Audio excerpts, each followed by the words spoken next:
Hello दोस्तों, नमस्कार। स्वागत है आपका किसान साथी यूट्यूब चैनल में। दोस्तों, आज के इस वीडियो पर हम बात करने वाले हैं कि मूली की उन्नत सफल वैज्ञानिक खेती की ए टू जेड संपूर्ण जानकारी। मूली की खेती कब और कैसे करनी चाहिए, कौन सा टाइमिंग है जो आपको कौन से सीज़न में मार्केटिंग भाव काफ़ी अच्छा मिलेगा, कौन कौन सी बीमारी आती है और उन बीमारियों का कंट्रोल इलाज क्या है, सस्ते पर अच्छा कॉम्बिनेशन आपको बतलाएंगे। यदि हम मूली की खेती कर रहे हैं तो कब करें और कौन सी वैरायटी का सिलेक्शन करना चाहिए, खेत तैयार करने में कौन कौन सी सावधानी रखनी चाहिए, खेत की तैयारी करते करते कौन कौन सी सावधानियाँ रखनी चाहिए, और जो खाद है कौन सी फर्टिलाइज़र खाद कौन कौन सी न्यूक्लियर की पूर्ति करना चाहिए।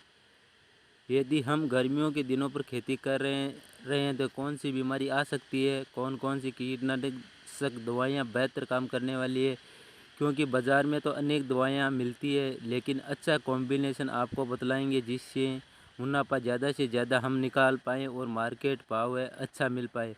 तो लागत के ऊपर भी बात करने वाले हैं, बाज़ार भाव के ऊपर बात करने वाले, उपार्जित और लगभग इस वीडियो के माध्यम से आपको संपूर्ण जानकारी शेयर करने वाले हैं। तो आप वीडियो में बने रहें। आप देख रहे हैं किसान साथी यूट्यूब चैनल।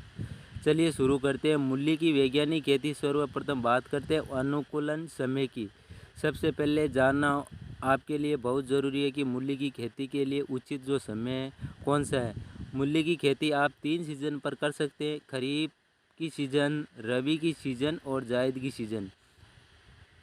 आप मई से लेकर अगस्त के मध्य आप बुआई कर रहे हैं तो रबी पर सितंबर से लेकर दिसंबर के मध्य में, आप जायद के लिए जनवरी से लेकर अप्रैल में मूली की खेती कर सकते हैं। हल की मदद से आप बुआई कर सकते हैं, क्योंकि अक्टूबर नवंबर पर आप मूली की बुआई करते हैं तो आपको बाज़ार भाव इतने अच्छे नहीं मिलते हैं। आप अगस्त महीने पर यदि मूली की खेती करते हैं तो बाज़ार भाव अच्छा मिलेगा। इसके अलावा अप्रैल महीने पर भी आप बुआई करते हैं तो आपको अच्छा रेट मिलने वाला है। बाकी आप मई से लेकर अगस्त से सितंबर, दिसंबर, जनवरी से अप्रैल के मध्य भी कभी भी खेती कर सकते हैं, लेकिन अगस्त महीना और अप्रैल महीने पर आप बुआई करते हैं तो आपको काफ़ी अच्छा मार्केट रेट है जो देखने को मिलता है। अगले टॉपिक पर बात करते हैं, सॉइल के ऊपर बात करते हैं। तो उपयुक्त भूमि की, तो मूली की खेती काली मिट्टी, काली दोमट, रेतीली मिट्टी, मध्यम भूमि के साथ साथ भारी उत्तम जल निकास वाली मिट्टी पर भी आप खेती कर सकते हैं। मिट्टी की पीएच वैल्यू 5 से लेकर 5.5 तक चली जाती है, जो ये काफ़ी अच्छी है, आपकी सुसाइटेबल मानी जाती है। और जो आप भूमि है, जो जल भराव नहीं होना चाहिए, उत्तम निकास वाली भूमि होनी चाहिए।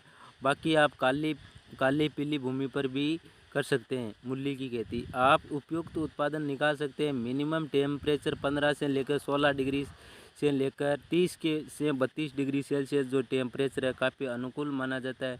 तो खेत की तैयारी मूली की क्रॉप के लिए किस प्रकार का है, आइए हम समझते हैं। मीडियम गहराई में चलने वाले जैसे कल्टीवेटर या फिर तोता हल से आपको पहली और दूसरी जुताई करना है। अंतिम जुताई में पाटा लगाकर खेत को समतल कर लेना है। मिट्टी को भुरभुरा करा लेना है। खेत में जल निकास की उचित एवं उत्तम व्यवस्था कर लेनी चाहिए। खेत के चारों तरफ एकदम साफ सफाई होना बहुत ज़रूरी है। तो इस प्रकार आप खेत की तैयारी कर सकते हैं। अंतिम जुताई के समय रोटावेटर चलवाते समय आप देसी खाद, गोबर खाद, मुर्गी की खाद या फिर केंचुए की खाद खेत में मिला सकते हैं। इसके अलावा उत्तम या उन्नत किस्मों का उत्पादन देने वाली अच्छी वैरायटी की आप चयन कर सकते हैं। सिजेंटा कंपनी की आई वाइड सिजेंटा कंपनी की वाइड आती है। इसके अलावा माइको की माई 22 आती है। अलावा रेडर्स दुलारी 1 आती है, जिसका पत्ता पालक पत्ता वाली वैरायटी का है, यानी जो कि एक पत्ता चिकना होता है, एकदम साफ होता है। इसके अलावा पुस्सा हिमानी, जापानी वाइट जैसी वैरायटी का आप सिलेक्शन आप कर सकते हैं। क्या आप इससे पहले आपने कभी मूली की खेती की है, तो अधिकतम आपने प्रोडक्शन कितना निकाला और कौन सी वैरायटी को आपने लगाया। इन वैरायटी का आप चुनाव नहीं कर रहे हैं, सिलेक्शन नहीं कर रहे हैं, तो हैं तो स्पेशल काफ़ी सिजेंटा अच्छी कंपनी की आपको आई यील्ड वली भी वाइट प्राप्त और होगी। काफ़ी अच्छा आप माई नेट प्रॉफिट 20 आप मूली की क्रॉप से कमा काफ़ी पाएंगे। फेमस और इस वैरायटी है। प्रकार यदि अगले आप टॉपिक के मूली की ऊपर खेती करते हैं डिस्कस तो करने वाले प्रॉपर कम प्रति